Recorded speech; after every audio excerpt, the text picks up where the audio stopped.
Somewhere out past the edge of known space, a mother and her daughter sat in a cage. They were not human, but they were still a family. Their captors called them property. Their captors called them cargo. Nobody on that outpost thought twice about it. Until one man did.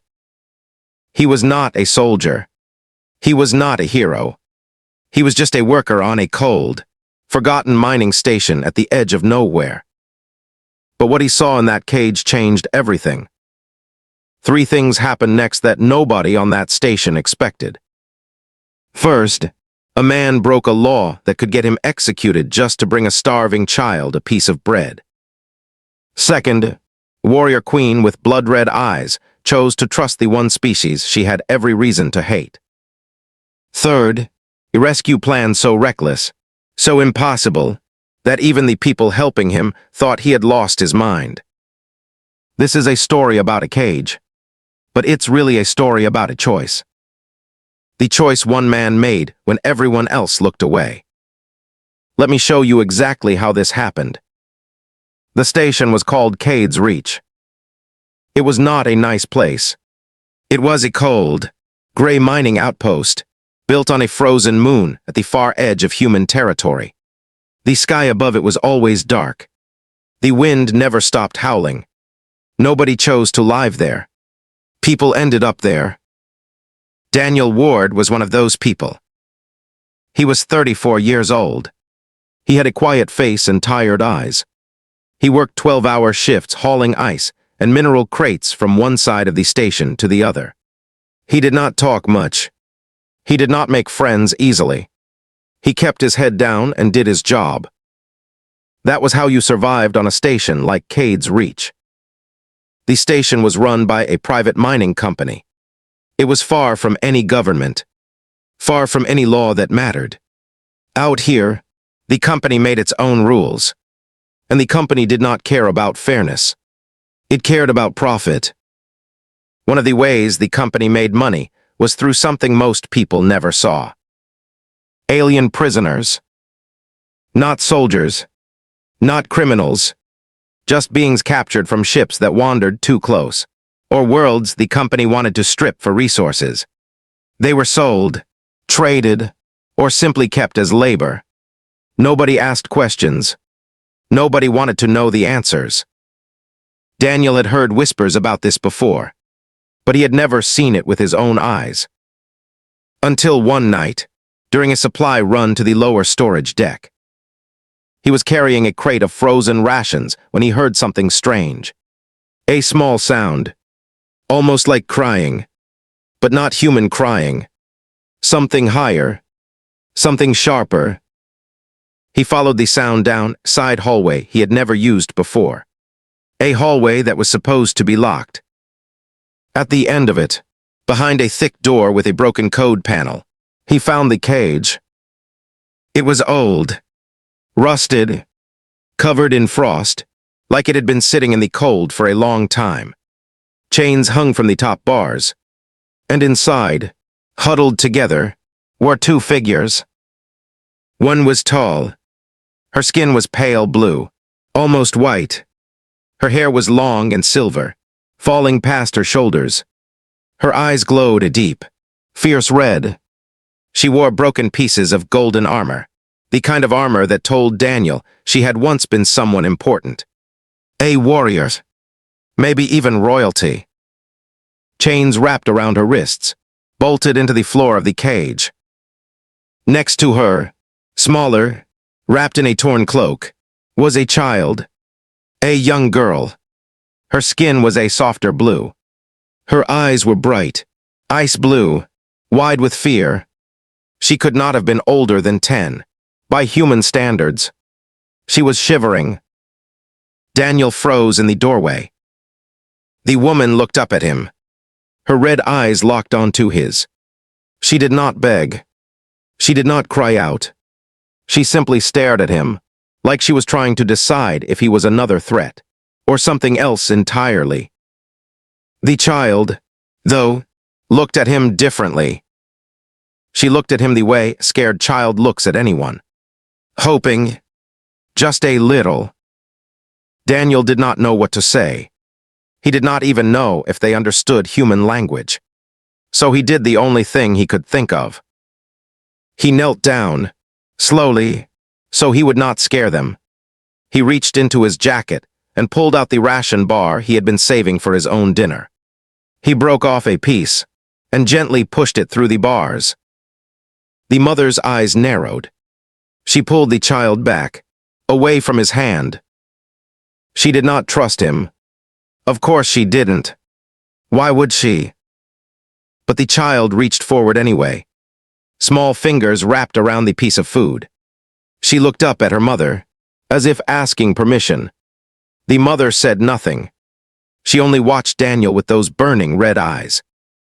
Daniel backed away slowly, his heart pounding. He did not report what he saw. He did not tell his supervisor. He did not tell anyone. Instead, he went back to his quarters that night and could not sleep. He kept seeing the child's eyes. He kept hearing that small, sharp cry echoing down the hallway. The next morning, he went back to work like nothing had happened. He hauled crates. He followed orders. He said nothing. But something inside him had already changed. Because Daniel Ward had just learned a secret that Cade's Reach did not want anyone to know. And once you know a secret like that, there is no way to you know it. He started paying attention. He started noticing things he had ignored before. Guards moving in and out of restricted sections. Crates marked with codes that didn't match any mineral shipment. Whispered conversations that stopped the moment he walked by. The company was not just mining ice and minerals on this moon. They were trading something else. Something living. And somewhere below the station, in that frozen cage, the mother and her daughter were waiting. Not for rescue.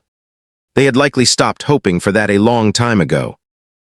They were just waiting to survive one more day. Daniel did not know it yet, but he was about to become the one thing that station could not control. A man who refused to look away. For the next 3 days, Daniel could not stop thinking about the cage. He told himself to forget it. He told himself it was not his problem. People got captured out here all the time. Aliens, deserters, runaways. Cade's Reach was full of secrets, and most workers learned early on that the safest thing to do was mind your own business.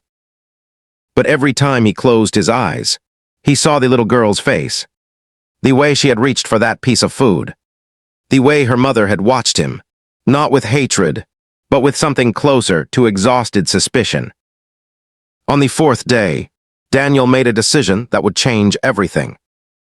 He went back. B-rolled. Daniel walking through dim corridors at night, checking over his shoulder. He waited until the night shift, when most of the station's crew was asleep or working in other sections. He carried a small bag with him, this time extra rations, thermal blanket he had stolen from a supply closet, and a flashlight. When he reached the hidden hallway, his hands were shaking. He told himself it was just the cold. The cage looked the same. Frost still clung to the bars. The chain still hung heavy and thick. But this time, the mother did not pull the child back when she saw him. Instead, she watched him carefully as he knelt down again. "I brought more food," Daniel said quietly, even though he had no idea if she could understand him. To his surprise, the woman spoke. Her voice was low, rough, like she hadn't used it in a long time. The words came out strange, layered with a slight echo, but they were understandable. "Why?" she said. Just one word. A question and a challenge. Daniel did not have a good answer. Not one that made sense, even to himself. "Because it's wrong," he said finally. "What they're doing to you. It's wrong." The woman studied him for a long moment. Her red eyes seemed to glow brighter in the dim light. "Humans do many wrong things," she said. "You are the first to say so." Her name, she eventually told him, was Calith. She had once been a commander among her people, a species called the Virthi, warriors known across several star systems for their discipline and their fierce loyalty to family. Her daughter's name was Sina. Caliph explained, slowly, in broken pieces over several nights, how they had ended up here. Their ship had been damaged during a supply run near a contested trade route. A company vessel, one belonging to the same corporation that ran Cade's Reach, had found them adrift. Instead of offering help, the crew had captured them. Caliph's husband and the rest of their small crew had been killed during the boarding. Only she and Sina had survived, taken as recoverable assets to be sold or used for labor. For months, they had been kept in this cage, moved from station to station, waiting for a buyer who was, according to whispers Daniel later overheard, interested in exotic security specimens. Daniel felt sick hearing it. Every night after that, Daniel found reasons to slip away from his quarters. He brought food. He brought warmth. He brought conversation, even when Caliph gave short, guarded answers. Slowly, something began to shift. Sina, the little girl, started talking more. She asked Daniel questions about Earth, about the sun, about what snow felt like on human skin, since her frost-covered world was nothing like his memories of winter back home. Daniel found himself smiling for the first time in months. But he knew this could not last. Someone would notice the missing rations. Someone would notice the extra time he spent near the restricted hallway. And worse, Caliph had warned him that a transport ship was expected to arrive within 2 weeks. A buyer was coming. Once that ship left Cade's Reach, she and her daughter would disappear forever into some unknown system, sold like equipment. Daniel realized he had 2 weeks to figure out something impossible. He was not a soldier. He had no weapons training. He had no connections outside the station. He was just one man, with a stolen blanket and a bag of ration bars, standing against an entire corporation that trafficked living beings for profit. But he also knew something the company did not. He knew where the cage was. He knew the guard rotations. And slowly, night by night, he was starting to know Caliph and Sina not as prisoners, not as cargo, but as people. And people, Daniel decided, do not deserve to be sold. That night, lying awake in his bunk, Daniel began to form the outline of a plan. A plan that could get him fired. A plan that could get him arrested. A plan that could very likely get him killed. He wrote nothing down.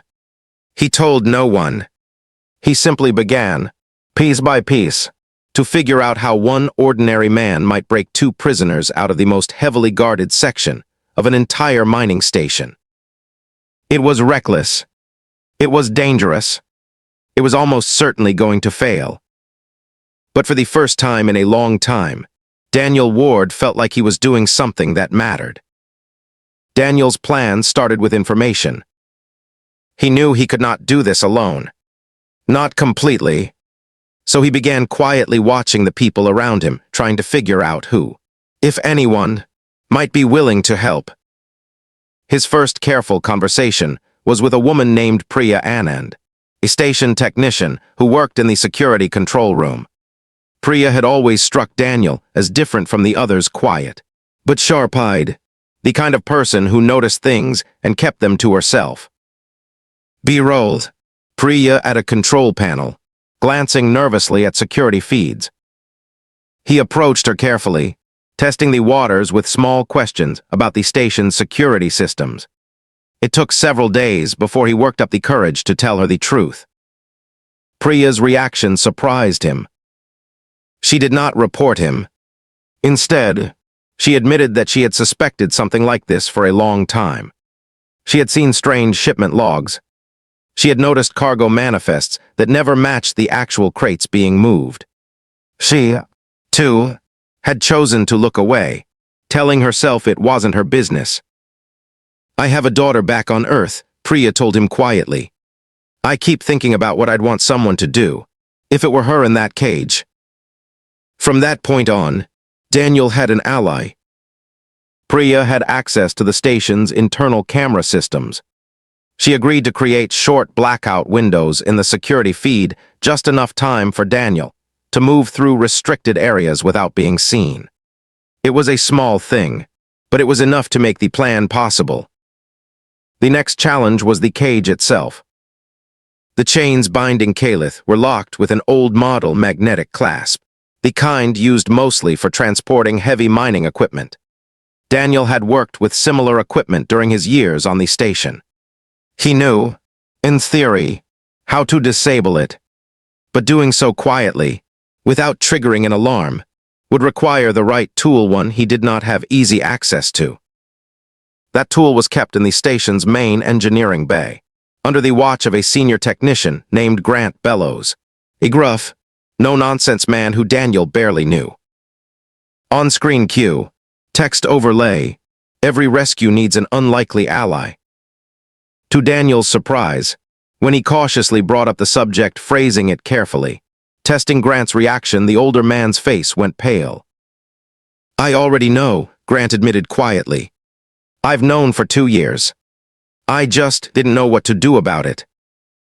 It turned out Daniel was not the only person on Cade's reach who had noticed the disappearances, the strange cargo, the whispered conversations that stopped whenever certain doors opened. Grant had simply been too afraid, and too unsure, to act alone. With Daniel's plan finally given shape, Grant agreed to help reluctantly, but firmly, once he understood what was at stake. Slowly, over the following days, the three of them pieced together a plan. The transport ship carrying the buyer was scheduled to arrive in 5 days.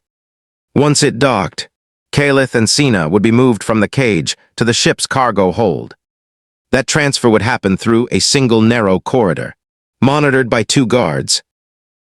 If they were going to act, it had to happen before the transfer. Once Calith and Sina were aboard that ship, there would be no second chance. The plan was simple in concept, but dangerous in every detail. Priya would create a blackout in the security feed for exactly 6 minutes, timed to a shift change when guard presence would be lowest. Grant would supply the tool needed to disable the magnetic clasps holding Calith's chains, and Daniel would go into the restricted section personally, to free them and guide them to a small maintenance shuttle bay, an old airlock rarely used since the station's newer docking bay had been built. From there, they would need a ship. This was the part of the plan that worried Daniel the most. He had no ship of his own, no pilot's license beyond basic shuttle certification. Getting off the station would require using one of the aging maintenance shuttles, small vessels meant for short supply runs, not interstellar travel. It would not get them far, but it might get them far enough to reach a nearby trade outpost, one known to be outside the mining company's direct control, where they could seek help from authorities who might actually care. It was a fragile plan. Too many things could go wrong.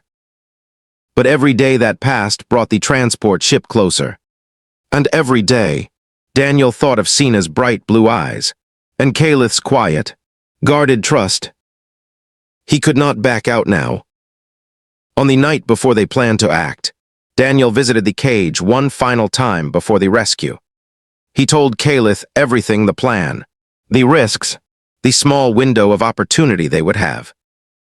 Calith listened in silence. When he finished, she looked at him with an expression he had not seen from her before. "You risk everything," she said slowly. "For strangers. For aliens who owe you nothing." Daniel shook his head. "You're not strangers to me anymore." Calith's red eyes softened, just slightly. For the first time since he had met her, she reached through the bars and placed her hand briefly over his. "Then let us not fail," she said. Daniel nodded, his heart pounding. Tomorrow, everything would change one way or another. The night of the rescue arrived colder than usual. Daniel stood near the maintenance corridor, his breath fogging in the freezing air, waiting for Priya's signal. His hands were shaking, though he told himself again that it was just the cold. B-roll. Clock ticking. Dim red emergency lighting. Distant footsteps. At exactly 0300 station time, his comm device buzzed once. Priya's signal. The security blackout had begun. He had 6 minutes. Daniel moved fast, following the same hidden hallway he had walked so many times before. His heart pounded against his ribs as he reached the restricted door. The broken code panel, still unfixed after all this time, let him slip through without resistance. The cage stood exactly where it always had. Kalith was already on her feet. Sina pressed close beside her, both of them alert and ready. 2 minutes gone, Daniel whispered, pulling out the tool Grant had given him. His hands fumbled with the magnetic clasp at first, adrenaline making his fingers clumsy. Kalith stayed perfectly still, watching him work. On the third attempt, the clasp released with a soft click. The chains fell away from her wrists. For a moment, Kalith simply stared down at her freed hands, as if she could not quite believe it. Then she looked up at Daniel, and something fierce and determined replaced the exhaustion in her eyes. "Now the door," she said quietly. The cage door was old, but sturdy. Daniel worked at the lock mechanism while Kalith knelt beside Sina, whispering something quickly in their own language, words of comfort. Daniel guessed, or perhaps instructions to stay close and stay quiet. The lock gave way. The door creaked open. On-screen cue, text overlay, 4 minutes remaining. They moved quickly through the hallway, Daniel leading the way toward the old maintenance shuttle bay. Kalith moved with a soldier's precision despite months of captivity, keeping Sina tucked protectively against her side. They were halfway to the shuttle bay when Daniel's comm buzzed again, not Priya's signal this time, but an alert. A guard patrol, moving through a corridor they had not accounted for, likely due to a last-minute schedule change nobody had known about. Daniel's stomach dropped. "This way," he whispered urgently, pulling them into a side maintenance closet just as footsteps echoed down the hall. They pressed themselves into the darkness, barely breathing, as 2 guards walked past, talking casually about something unrelated to the escape. The footsteps faded. Daniel exhaled shakily. "We have to move now," he said. "We're almost out of time." They emerged from the closet and hurried the rest of the way to the shuttle bay. Grant was already there, having used his engineering access to override the bay's door lock ahead of time. He looked pale, sweat beading on his forehead despite the freezing temperature. "Ship's prepped," Grant said quickly. "Basic nav systems only. It won't be comfortable, but it'll get you to the Haven Outpost trade station if you keep a steady course." Kalith helped Sina into the small shuttle first, then turned back to Daniel and Grant. "You are not coming with us," she said. It was not quite a question. Daniel shook his head. "If we're both gone, they'll know exactly who did this. Someone needs to stay behind, keep things looking normal for as long as possible." Kalith studied him for a long moment. "You risk your life. For nothing in return."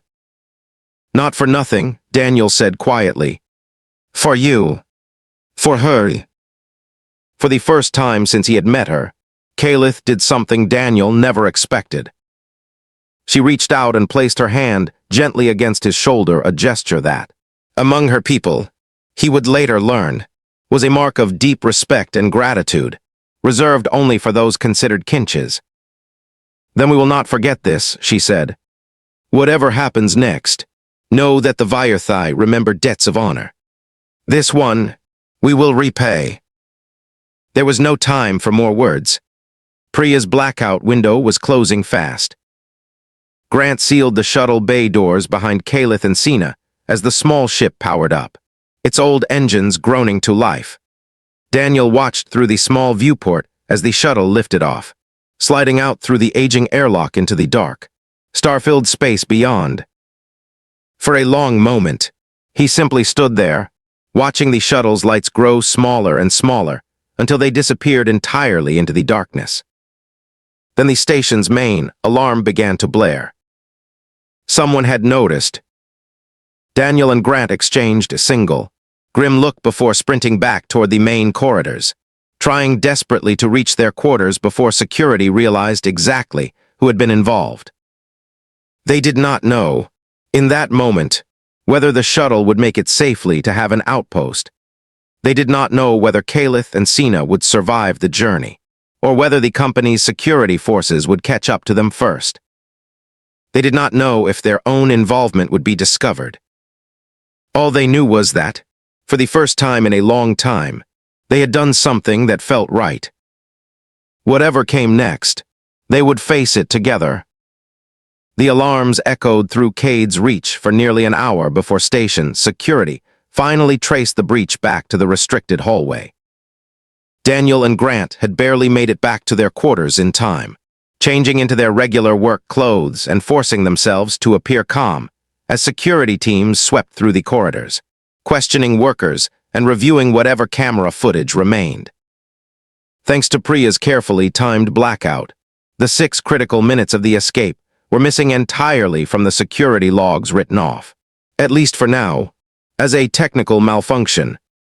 It was not a perfect cover, but it was enough to create just enough doubt to slow the investigation. B-rolled. Security officers questioning workers in a cold, gray hallway. Still, suspicion fell heavily on the station in the days that followed. The company sent additional investigators. Workers were questioned one by one. Daniel felt the weight of every conversation, every glance from a passing guard, wondering if this would be the moment everything unraveled. Miraculously, it never did. Priya's technical explanation held up under review. Grant's engineering records showed no obvious irregularities beyond routine maintenance logs. And Daniel, quiet and unremarkable as ever, was never seriously suspected of anything beyond being just another tired worker on a forgotten station. Weeks passed. The investigation slowly wound down, the company more interested in cutting its losses than digging endlessly into an incident that, officially, involved cargo that technically should never have existed in the first place. Then, nearly 2 months after the escape, Daniel received something he never expected. A small, encrypted data packet arrived through an old maintenance relay channel, one of the few communication paths still technically active, but rarely monitored by station security. It had no clear sender listed, just a short message, translated roughly into broken but understandable English. On-screen cue, text overlay showing the message fade. We are safe. Have an outpost welcomed us. Sina grows stronger each day. She asks about you often. She wishes to know if snow on your world feels the same as frost on ours. I have told her, someday, she may ask you herself. The HFYSci-Fi do not forget. When the time comes, our debt will be repaid not just to you, but to your kind. You showed us that even in darkness, some humans choose light. Thank you, Daniel Ward. Kalith ***. Daniel read the message 3 times before he finally let himself believe it was real. They had made it. Kalith and Sina were safe. B-rolled. Daniel sitting alone in his quarters, message glowing softly on his screen, faint smile. He never told anyone else on the station what had truly happened that night, beyond Priya and Grant, who quietly kept their own silence as well. Life on Cade's reach continued much as it always had, cold, gray, and largely unremarkable. But something had shifted permanently in Daniel. He no longer simply kept his head down and followed orders without question. He began paying closer attention to the world around him, not just on the station, but in the wider galaxy of trade routes, corporations, and the quiet injustices that so often went unnoticed by those unwilling to look. Months later, Daniel finally left Cade's reach for good, taking a transfer to a different post one. He later learned through careful research with a far better reputation regarding fair treatment of both human and alien workers alike. He often wondered what became of Kalith and Sina, whether Sina had grown into the fierce, capable young woman her mother had once been, whether the Vyerthai people had ever truly repaid the debt Kalith had promised. He never received another message, but he never forgot the promise, either. Sometimes, late at night, staring out at the stars from whatever new station or ship he found himself on, Daniel would think back to that first night, the small, shivering child reaching through cage bars for a simple piece of bread, and her mother's fierce, guarded eyes slowly learning to trust. He had broken rules that night. He had risked everything he had. But he had also learned something far more valuable than any reward or recognition ever could have given him. He had learned that doing the right thing rarely feels heroic in the moment. Most of the time, it simply feels frightening, uncertain, and lonely. But it is still worth doing. Because somewhere out there, among the stars, a young alien girl was growing up free to wonder about snow, free to ask questions about distant worlds, free to live a life that was never supposed to be hers. And that, Daniel realized, was more than enough. Here's the part of this story that often gets overlooked entirely. Daniel Ward never saw himself as a hero. Not once, not even after everything he risked.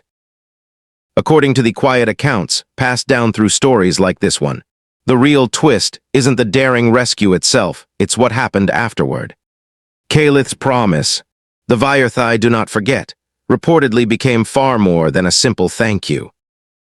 Some versions of this story suggest that years later, when Cade's Reach's parent company faced serious scrutiny over its trafficking practices, an anonymous data leak detailed, precise, and devastatingly accurate helped expose the entire operation to galactic authorities. Nobody could ever officially trace where that leak came from. But some who heard the story couldn't help wondering if a certain young Vyerthai woman, now grown, with sharp blue eyes and her mother's fierce determination, had quietly kept her promise after all. This story reminds us that courage rarely looks the way we expect. Sometimes, it's not a soldier or a general who changes everything. Sometimes, it's just one tired worker, on a forgotten station, who decides he can no longer look away. If this opened your eyes, let's bring it all together. One man saw an injustice nobody else dared to speak about. He risked his job, his freedom, and his life not for reward, but simply because it was right. A mother learned to trust the one species that had every reason to earn her hatred. And a young girl got the chance to grow up free, simply because someone chose courage over comfort. That's the heart of every great HFY story: ordinary humans, doing extraordinary things, simply because it's the right thing to do. On-screen cue. Subscribe animation with channel log. If this story moved you, hit that like button right now. It genuinely helps this channel reach more people who love stories like this one. And if you haven't subscribed yet, now's the perfect time. We upload new HFYSci-Fi stories every single week, tales of unlikely heroes, hidden alien worlds, and humanity proving its worth across the stars. For those of you who want even more of these stories, check the link in the description for our full HFY story playlist, packed with hours of narrated Sci-Fi adventures perfect for your next long drive, workout, or late-night listen. Before you go, I want to ask you something. If you were in Daniel's position, risking everything for strangers who owed you nothing, would you have made the same choice? Drop your answer in the comments below. I read every single one, and I love seeing what this community thinks. Thanks for watching, and I'll see you in the next story.